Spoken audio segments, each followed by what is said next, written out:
Disney is confident to move forward without China. Russian soldier to stand trial for war crimes charges. EU seeks bigger role in Asia's theater of tensions.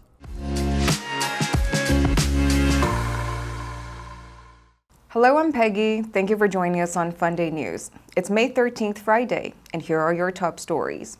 On May 12, when a market analyst asked on investor video conference call about Disney struggling to release films in China over the years, with films like Shang-Chi and Marvel's The Eternals being rejected. Disney CEO Bob Chapek told investors that the situation is complicated, but he's confident that Disney can do well without relying on China. He said that Disney's box office take rate in China is quite low compared to other markets around the world, and that China will not hinder Disney's success. Media reports the Chinese government's review of the licensing of the content of film distribution is unbelievably strict. Plus, they set limits on the total number of foreign films distributed each year. Films have been rejected for various reasons. For instance, if an actor in the film criticized the Chinese government. But Bob Chapek said Disney films will continue to apply for distribution in China. He pointed out that movies like Encanto and Death on the Nile have recently been screened in China. A 21-year-old Russian soldier accused of shooting a Ukrainian civilian on a bicycle and leaving him dead on the side of the road will be the first Russian service member to stand trial in Ukraine for war crimes. Ukraine's Prosecutor General Irina Venediktova said on May 11th, the Ukraine's intelligence agency, the SBU, found in its investigation that identified the soldier as Sergeant Vadim Shishamarin. He's now in Ukrainians' custody. It was not immediately clear how he came to be in custody or when the landmark trial will begin. According to the SBU on February 28th, Sergeant Shishamarin and 4 other servicemen stole the car at gunpoint while fleeing Ukrainian forces. In the village of Chupenkiva in the Sumy region, they saw an unarmed 62-year-old resident biking on the roadside and talking on the phone. Sergeant Shishamarin killed him on the spot, not far away from the man's home. Prosecutor General Irina Venediktova said Sergeant Shishamarin faces 10 to 15 years in prison. The European Commission President Ursula von der Leyen said on May 12th, "Take the situation in the East and South China Sea and the constant threats of the North Korea. The Indo-Pacific is a thriving region. It is also a theater of tension. The European Union wants to take a more active role in the Indo-Pacific. We want to take more responsibility in a region that is so vital to our prosperity." Along with the European Council President Charles Michel, they called on Beijing to defend the multilateral global order. The 2 EU leaders are now in Tokyo for their annual summit with Japanese Prime Minister Fumio Kishida. Chinese officials had warned the day before that while a close EU-Japan relationship is healthy, it should not go too far. The European Council President Charles Michel said, "Our cooperation in Ukraine is critical, but it is also important in the Indo-Pacific. And we also want to deepen our consultation on a more assertive China," he said. China must stand up to defend the multilateral system that it has benefited from.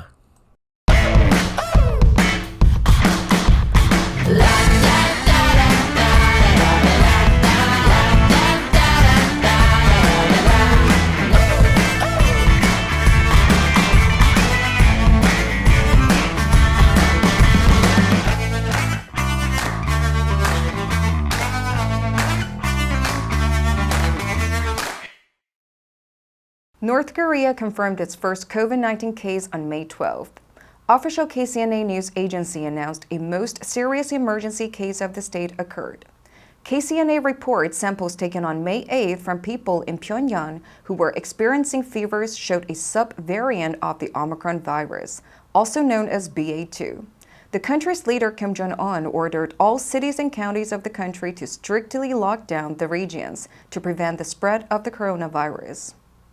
According to the World Health Organization, as of March, no cases of COVID-19 have been reported in North Korea, and there is no official record of any North Koreans having been vaccinated.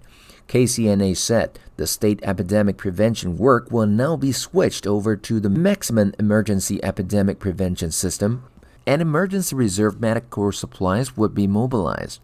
Media reports North Korea has declined shipments of vaccine from the COVAX global COVID-19 vaccine sharing program and the Sinovac biotech vaccine from China. The European Union will no longer recommend medical masks be worn at airports and on planes starting next week.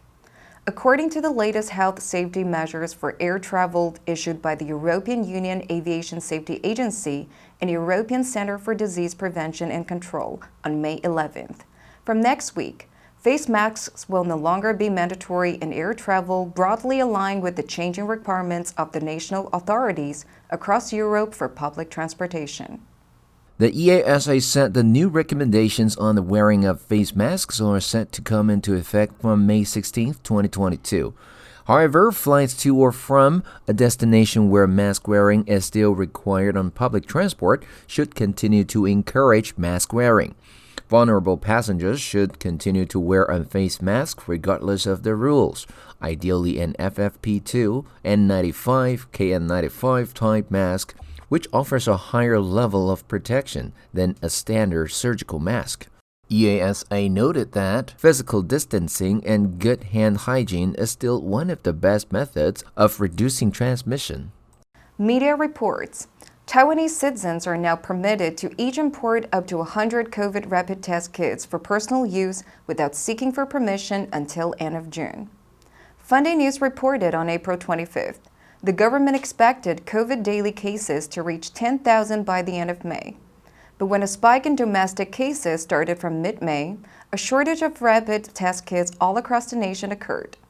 It's a similar scenario seen in January, when Omicron variants broke record numbers of the infection in the U.S. during the last holiday season.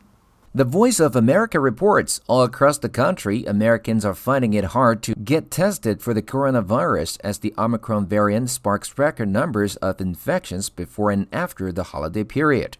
The government requires healthcare insurers to cover the costs of up to 8 home test kits per person per month immediately. But for many people, finding even one home test is nearly impossible.